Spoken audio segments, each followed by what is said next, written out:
So, good morning everyone. I welcome you all to 5 am Crack Prelim series में. So, let's discuss today's topics. First topic is consider the following statements about opioid. Opioid से related है, इसमें भी अगर आप देखोगे तो एक इंडियन एक्सप्रेस में ही था, इस पर बेस्ड आपका ये प्रश्न है. ये देखो, the term opioid includes compounds that are extracted from poppy seeds as well as semi-synthetic and synthetic compounds with similar properties that can interact with opioid receptors in the brain. Opioids are commonly used for the treatment of cancer. Opioid use can lead to death due to effect of opioid on the part of the brain which regulates brain. अब देखो, opioid के बारे में थोड़ा सा देखना है, news में भी था काफ़ी. ये न्यूज़ भी आई थी. तो opioids are commonly used for the treatment of pain. It is not used for the treatment of the cancer. मतलब जनरली देखा जाए तो it is mainly used for the treatment of pains. Opioid use can lead to death due to the effect of opioids on the part of the brain which regulates breathing. तो जो सांस लेने हैं उसको जो ब्रेन का part regulate करता है, दैट में be affected because of the opioid की कंजम्पशन की वजह से. ये गलत है, ये गलत है. अब the term opioid includes that are extracted from the poppy seeds as well as semi-synthetic and synthetic compounds with similar property. ख़ास तौर से जैसे कई सारे जो ये पॉपी सीड्स हैं या कई सारे ऐसे कंपाउंड्स हैं, वहाँ से इसको एक्सट्रैक्ट किया जाता है और ब्रेन में जो रिसेप्टर ओपियोइड नाम से उसको इंटरेक्ट करता है. So that is the reason we call it as opioid. तो ये स्टेटमेंट आपका सही है, आंसर है that is D. So this session is presented by me, my name is Saurabh Pandey. So let's see the next question. Next question क्या है आपका? On July 11, 2019, three countries, Australia, Brazil and Guatemala, complained about India at World Trade Organization. The complaint against India are: India provide domestic support to sugarcane producers that exceed the de minimis level of 50% of the total value of sugarcane production, which was inconsistent with the agreement on agriculture. India alleged export subsidy under the production assistance and buffer stock schemes and the marketing and transportation scheme. So if you see this question, यहाँ से आपसे पूछा क्या है, correct जो है, which of the following statement is are correct. तो इसका अगर आप सोर्स देखेंगे तो ये भी इंडियन एक्सप्रेस में आया था और हिंदू में भी ये आर्टिकल आपका आया था. So India provide domestic support to sugar cane producer that exceed the de minimis level of 10%. जो 10% आपका लेवल है, 10%, और इसमें जो बेस ईयर भी कैलकुलेट किया जाता है, that is I think around 1986-87 consider WTO के अंदर किया जाता है. So de minimis level of 10% total value of sugar cane production, जो कि एग्रीमेंट ऑन एग्रीकल्चर है, मतलब ये WTO के विद इन ये एग्रीमेंट ऑन एग्रीकल्चर है. तो उसमें प्रपोज्ड है जो सपोर्ट आपका प्रोवाइड किया जा सकता है, मतलब प्राइस सपोर्ट या नॉन प्राइस सपोर्ट जो प्रोवाइड किया जा सकता है. यहाँ पे अगर देखा जाए तो लेवल है 10%, तो ये आपका एक्सीड करता है. So this is again incorrect. India एलिज्ड export subsidy. तो देखो, Australia, Brazil and Guatemala said India's domestic support and export subsidy measures appeared to be inconsistent with various articles of WTO agreement on agriculture and agreement on subsidies and countervailing measures and Article 16 which concerns subsidies of the General Agreement on Trade and Tariff. Australia accused India of failing to notify the annual domestic support for sugarcane and sugar subsequent to 1995-1996 and export subsidies since 2009-10, which it said were inconsistent with the provision of the SCM agreement. SCM agreement simply means subsidies and agreement on subsidies and countervailing measures. तो ये देखो, क्योंकि sugar cane की बात किया जाए, sugar industry है, sugar की जो डिमांड है, तो इसमें ये मेजर प्लेयर्स भी है, कंट्रीज़ हैं, ब्राज़ील, ऑस्ट्रेलिया, ग्वाटेमाला. तो उनको ये है कि अगर सपोर्ट प्रोवाइड किया जाएगा तो जो भी बिजनेस जो भी मतलब फार्मर्स होंगे और जो एक्सपोर्ट कर रहे हैं शुगर को, या इंडस्ट्रीज़ हैं जो शुगर को एक्सपोर्ट कर रही हैं, तो वहाँ पे एक तरीके से उनको ज़्यादा बेनिफिट हो सकता है, कॉम्पिटिटिव एडवांटेज उनको हो सकता है. तो इस वजह से इशू को बार बार रेज भी किया जा रहा है. तो इंडिया जैसे लगभग 23 क्रॉप्स के लिए MSP भी अनाउंस करता है. तो अगर MSP पर लॉ अब बनता है तो इसमें फिर इंडिया को प्रोक्योर करना हो जाएगा, और प्रोक्योर करने के बाद फिर उसको मतलब इट में result to trade distortion also, क्योंकि फिर प्रोक्योर करके मार्केट में रिलीज़ करना पड़ेगा जो कि कम प्राइस में होगा. तो इसमें जो मार्केट है दैट में गेट डिस्टॉर्टेड. तो ये भी एक चैलेंज, अगर MSP पर लॉ आता है तो वो भी एक चैलेंज बहुत बड़ा आपका बन सकता है फ्यूचर के अंदर। तो यहाँ पे अगर देखा जाए तो ये एक स्टेटमेंट सही है, ये स्टेटमेंट आपका गलत है। तो यहाँ पे क्योंकि 10% का जो de minimis लेवल है, इससे ज़्यादा आप सपोर्ट नहीं दे सकते हो, इसलिए जो इशू है वो रेज आपका किया गया। नेक्स्ट देखते हैं, consider the following statement about the comprehensive program for the development of sustainable semiconductor display ecosystem in the country. This was aimed at making India a global hub of electronic system design and manufacturing. The scheme would provide fiscal support of up to 90% of the project cost for setting up of semiconductor and display fabrication. इस पे हिंदू में भी हमने बहुत detail में discuss भी किया था बहुत। इसमें सरकार ने 76,000 crore scheme to boost semiconductor display manufacturing, ठीक है, ये आपका हाईलाइट भी किया गया था। तो यहाँ पे the scheme would provide physical support up to 50%, 50%, जैसे कोई अगर शुरू करता है तो लगभग 50% of the project cost for setting up semi conductor and display fabrication unit. अगर कोई इसमें करता है तो यहाँ पे 50% का सपोर्ट रहेगा। यूनियन कैबिनेट ने रिसेंटली 76,000 करोड़ जो है आपका प्रोवाइड करने की बात की गई है to boost semiconductor and display manufacturing in the country, taking total amount of जो इंसेंटिव्स हैं फॉर इलेक्ट्रॉनिक्स सेक्टर वो 2.3 लाख करोड़ से आपका इतना इंसेंटिव प्रोवाइड हो जाएगा। तो यहाँ पे अगर देखा जाए अगेन तो दिस स्टेटमेंट इज रॉन्ग, क्योंकि 50% का सपोर्ट की बात की गई है। और सेमीकंडक्टर का भी यूज़ बहुत अधिक आपका, जैसे मान लो इवन ऑटोमोबाइल इंडस्ट्रीज़ में भी बहुत अधिक आपका होता है। चिप की बात करें तो एक गाड़ी के बनाने में 2-3 हज़ार ऐसा छोटा छोटा लग जाता है इंटीग्रेटेड सर्किट्स, और वो जो मतलब पूरा कंट्रोल सिस्टम, मॉनिटर सिस्टम बनाया जाता है, तो वहाँ पे इसका काफ़ी अधिक यूज़ रहता है। So this was aimed at making, तो मतलब जो सेमीकंडक्टर्स है उनका यूज़ बहुत अधिक है। अभी चाइना एक मेजर प्लेयर है, अभी जिस तरीके के चैलेंजेस इसमें इंडिया भी चाहेगा कि अपने आप को डेवलप करे, हब बनाए और विश्व में ये एक्सपोर्ट भी करे और अपने लिए भी सेल्फ रिलायंस बने।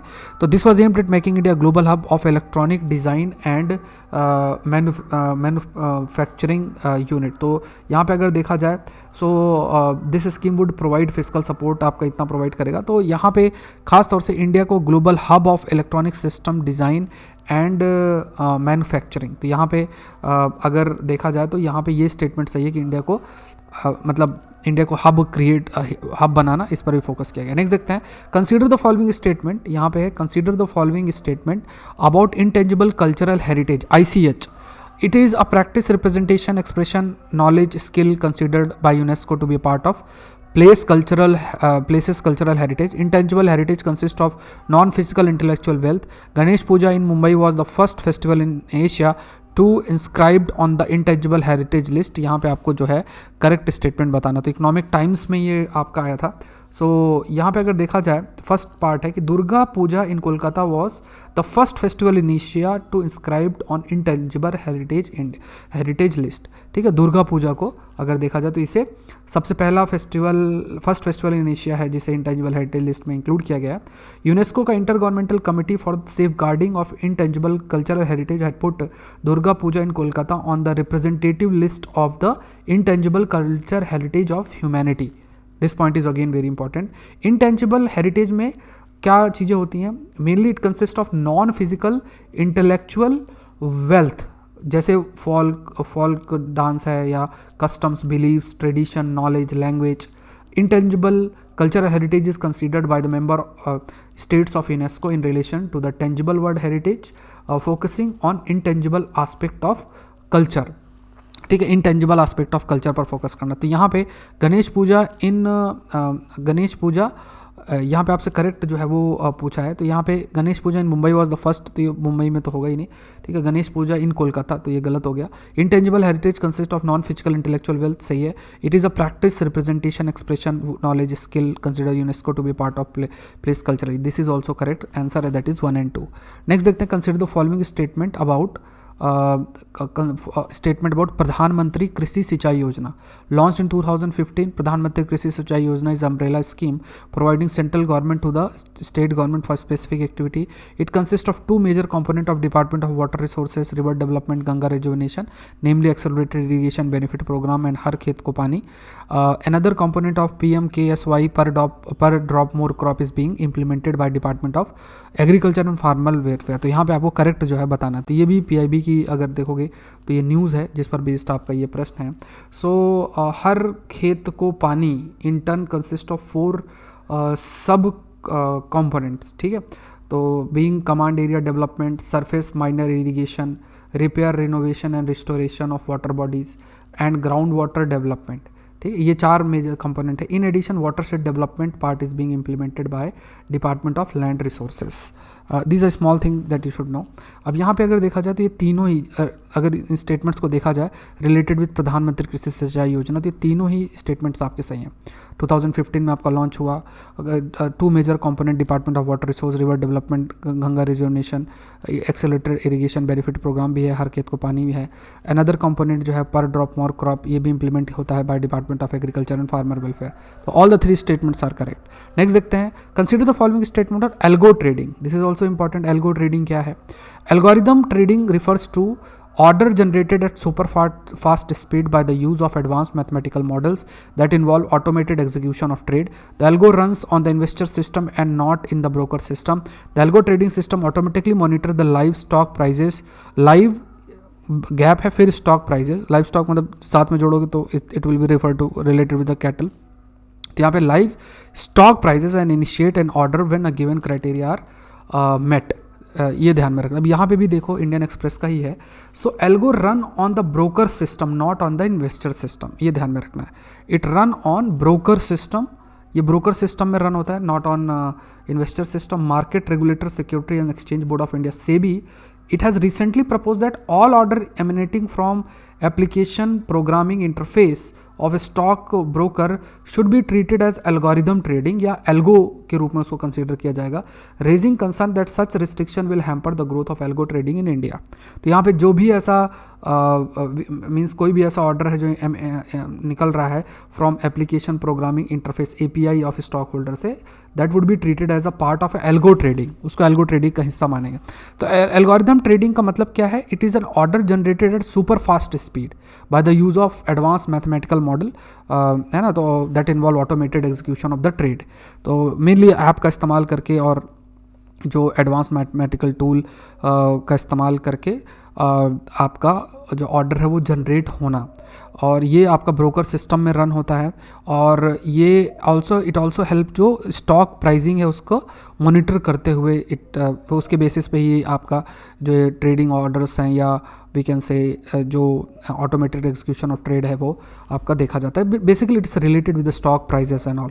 सो ब्रोकर्स आपके होते हैं। यहाँ पे ये स्टेटमेंट सही है, ये सही है। और इसमें ये भी होगा कि ये जो रिस्ट्रिक्शन सेबी के द्वारा लगाया भी जा रहा है, तो इससे जो एक आइडिया भी रहेगा कि हाँ मतलब एक बेटर चीज़ों को जानना पॉसिबल हो पाएगा और बेटर तरीके से मॉनिटर भी हो सकता है। बट इट में ऑल्सो हैम्पर, क्योंकि प्रिविलेंस सिस्टम है वो आपका ब्रेक होगा। तो यहाँ पे ये स्टेटमेंट गलत है, बाकी सही है। आंसर है that is B, the 1 and 3।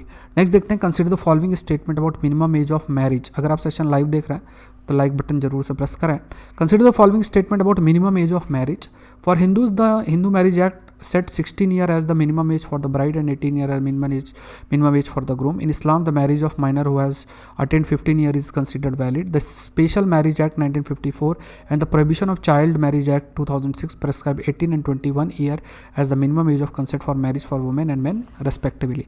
Correct आपको बताना। तो ये भी इंडियन एक्सप्रेस से लिया गया, तो ये आप देख सकते हो। For Hindu the marriage act 1955 set 18 year as the minimum age for the bride and 21 years as the minimum age for the groom। आसान है। In Islam, the marriage of minor who has attained puberty is considered valid। तो ये ध्यान में रखना है। In Islam, the marriage of a minor who has attained puberty is considered valid। तो यहाँ पे डी आपसे पूछा है, तो यहाँ पे ये स्टेटमेंट सही है। This is also incorrect. अगर देखा जाए तो ये भी इनकरेक्ट है, ये भी इनकरेक्ट है। ये आंसर जो है दैट इज़ डी, 3 ओनली। अगर आप सेशन लाइव देख रहे हैं तो लाइक बटन जरूर से प्रेस करें। अनअकैडमी से आप मुझसे जुड़ सकते हैं SPLIV इस कोड का इस्तेमाल करके, और ऑप्शनल एग्रीकल्चर ऑप्शनल के लिए भी आप जुड़ सकते हैं। हाई स्कोरिंग ऑप्शनल है। तो यहाँ पे आपको देखना है कि एग्रीकल्चर के बैच 2 की जो क्लासेस हैं वो आपको देखनी है, और एडवांस कोर्स की क्लासेस आपको देखनी है। कोड यूज़ करना है दैट इज़ SPLIVE, इसका इस्तेमाल करके आप जुड़ सकते हैं। और भी जो सब्जेक्ट्स आपको पढ़ने हैं उनकी भी आपकी लाइव क्लासेस उनको अटेंड कर सकते हैं। फ्री टेस्ट सीरीज़ का आप हिस्सा बन सकते हैं। Unacademy combat daily current affairs test series, अभियान स्टैटिक टेस्ट सीरीज़, इसका स्पेशल क्लासेस जो अभी इस हफ्ते मतलब पूरे वीक चलेंगी। जैसे आज 11 बजे मैपिंग की एक क्लास है, उसके बाद एनवायरनमेंट की वीक में 2 क्लासेस होंगी, जनरल साइंस की होंगी, और 9:30 बजे सैटरडे संडे को आपका फ्राइडे सैटरडे को आपका इट्स फ्राइडे सैटरडे वो आपका मॉक टेस्ट करंट अफेयर्स के। तो अनअकैडमी के अंदर फ्री क्लासेस हैं, कोड यूज़ करना है SPLIVE।